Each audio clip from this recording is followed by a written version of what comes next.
চাচা, চান্দিনা থেকে ছায়াকোট পর্যন্ত রাস্তাটা নিয়ে কিছু বলুন। নেতারা রাস্তার টাকা দিয়ে বাড়ি আর গাড়ি কেনে।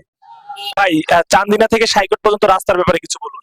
এই নির্বাচনে এমপি হলে সবাই বলে ঠিক করে দেবে, কিন্তু বাস্তবে এমন কোনো কাজ হয় না, শুধু পলিশ করে চলে যায়। চান্দিনা থেকে ছায়াকোট পর্যন্ত রাস্তার এই অবস্থা কেন? এসব দেখার কেউ নেই, রাস্তা অনেক দিন ধরেই খারাপ। ভাই চান্দিনা থেকে ছায়ারকোট পর্যন্ত রাস্তাটার এই অবস্থা কেন?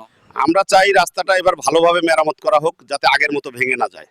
কাকা, চান্দিনা থেকে সাইকোট পর্যন্ত রাস্তাটা এভাবে ভেঙে যাচ্ছে কেন? অসৎ কাজ করলে রাস্তা ভেঙে যাবে। আমরা চাই কাজটি একজন যোগ্যতা সম্পন্ন ব্যক্তি দ্বারা সম্পন্ন হোক। কাকা, চান্দিনা থেকে সাইকোট পর্যন্ত রাস্তা নিয়ে কিছু বলুন।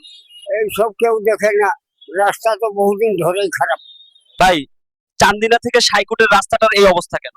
আমরা চাই এবার যেন রাস্তাটার কাজ ভালোভাবে করে, যাতে আগের মতো ভেঙে না যায়। আমরা সবাই চাই চান্দিনা থেকে ছায়াকোটের রাস্তাটা যেন তাড়াতাড়ি ঠিক করে দেয়, কারণ আমরা এই রাস্তায় চলাচল করতে অনেক অসুবিধা হয়।